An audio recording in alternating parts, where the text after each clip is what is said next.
ان اللہ وملائکتہ یصلون علی النبی، بے شک اللہ تعالی اور اس کے فرشتے درود بھیجتے ہیں پیغمبر پر. یا ایھا الذین آمنوا، اے مسلمانوں، صلو علیہ وسلموا تسلیما، درود بھیجو حضرت پر و سلام پڑھو ان پر. بے شک اللہ اور اس کے فرشتے، اللہ رحمتوں کی بارش فرماتے ہیں اور فرشتے پیغمبر کے احترام اور تکریم بجا لاتے ہیں. اور اے امت کے مسلمانوں، اے امت محمدیہ، تم بھی اس عظیم اور بزرگ برتر پیغمبر پر صلاۃ و سلام پڑھو.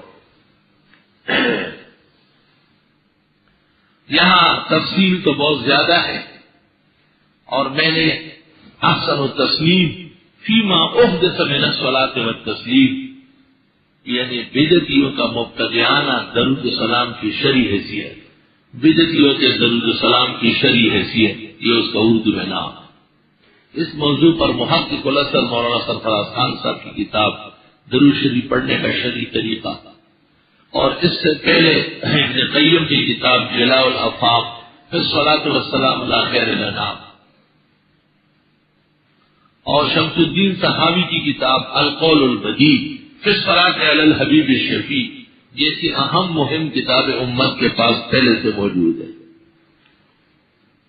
درود شریف عمر بھر میں ایک مرتبہ پڑھنا یہ فرض ہے، جیسے لا الہ الا اللہ محمد الرسول اللہ ایک مرتبہ پڑھنا فرض ہے. اور حضرت پر کثرت سے درود پڑھنا باعث ثواب، اللہ کو راضی کرنا اور اپنے اعمال کو درست کرنا اور انجام کی بہتری کے لیے تیر بہدف نسخہ ہے. امت جس قدر درود پڑھے، حکیم الامت مولانا اشرف علی نے لکھا 24 گھنٹے میں 24,000 مرتبہ پڑھے تب بھی حق ادا نہیں ہوگا جو آپ کے احسانات کا ہے. حضرت کا نام نامی جب ذکر ہو جائے پہلی مرتبہ درود پڑھنا واجب ہے، اور اس کے بعد ہر دفعہ مستحب ہے. صحابی کی رائے یہ کہ ہر دفعہ واجب ہے، یہ بظاہر مشکل ہے. جس طرح درود شریف پڑھنا سنت ہے، اس طرح لکھنا بھی سنت ہے. نامناسب ہے کہ نبی کے نام کے ساتھ سواد یا سلام لکھا جائے. محدث بنوری نے معارف السنن میں حافظ عراقی کے حوالے سے لکھا ہے قیل اول من رمز قطعت یدہ، سب سے پہلے جس نے حضرت کے نام کے کو چھوٹا کیا اور اشاروں میں لکھا اور صلی اللہ علیہ وسلم سے پرہیز کیا، اس کا ہاتھ کاٹا گیا. جب یہ آیات نازل ہوئی تو رسول اکرم صلی اللہ علیہ وسلم کو صحابہ نے کہا، بخاری و مسلم ترمذی میں ہے، قد عرفنا السلام علیک، ہمیں سلام تو پتہ ہے، السلام علیکم ایھا النبی ورحمۃ اللہ وبرکاتہ، صلاۃ کس طرح پڑھے گی؟ تو آپ نے فرمایا قولوا اللہم صلی علی محمد. یہ جو نماز کے درود ہے یہ تعلیم فرمائے. تو اس سے کئی باتیں معلوم ہوئی، صحابہ نے خود نہیں گڑھا، نبی سے پوچھا. سنت طریقہ شریعت سے پوچھنا ہے، اور حضرت نے اختیار بنانے کا نہیں دیا، خود ارشاد فرمایا. تو درود وہ ہے جو نبی نے بتایا اور صحابہ نے پڑھا ہے.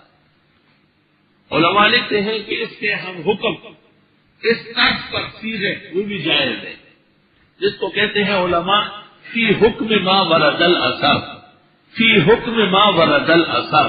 اس کی علامت یہ ہے کہ اس میں اللہ سے مطالبہ ہوگا، اللہم صلی اللہ علیہ یا رب صلی، لیکن الصلاۃ والسلام علیک یا رسول اللہ، یا حبیب اللہ، یا نبی اللہ، یا شفیع المذنبین. یہ الفاظ نبی نے عمر بھر نہ فرمائے ہیں نہ سنے ہیں، صحابہ کرام نے زندگی بھر نہ پڑھے ہیں نہ سنے ہیں. تابعین و اتباع تابعین، محدثین اور فقہاء اور مجتہدین کے ہاں یہ الفاظ نہیں ہیں، یہ 656 سال بعد گھڑے گئے ہیں. جس طرح الصلاۃ والسلام علیک یا رسول اللہ غلط ہے، اس طرح الصلاۃ والسلام علی رسول اللہ بھی غلط ہے. روح المعانی میں لکھا ہے وہذا لا یجزئ اتفاقا، اس پر اتفاق ہے کہ یہ ناجائز ہے، کیونکہ اس میں اللہ تعالیٰ سے مطالبہ نہیں ہے. وجہ یہ لکھی ہے کہ جب اللہ خود درود بھیجا ہے تو ہم کیسے بھیجے؟ ہم اللہ سے کہتے ہیں کہ یا رب صلی وسلم صلی اللہ علیہ وسلم، اللہم صلی علی محمد. اللہم صلی وسلم علی النبی الامی وعلی آلہ واصحابہ. جن لوگوں نے پیغمبر کو خواب میں ایک ہفتے میں 35 مرتبہ دیکھا ہے، ان کا یہی درود شریف رات کو سوتے وقت کم از کم 100 مرتبہ اور زیادہ سے زیادہ 1000 بار پڑھنے کا تھا. شیخ شمس الدین سخاوی نے القول البدیع میں لکھا ہے پیغمبر کی رویت اور زیارت کے لیے یہ اکثیر عمل ہے. اللہم صلی وسلم علی النبی الامی، اللہم صلی وسلم علی النبی الامی وعلی آلہ واصحابہ.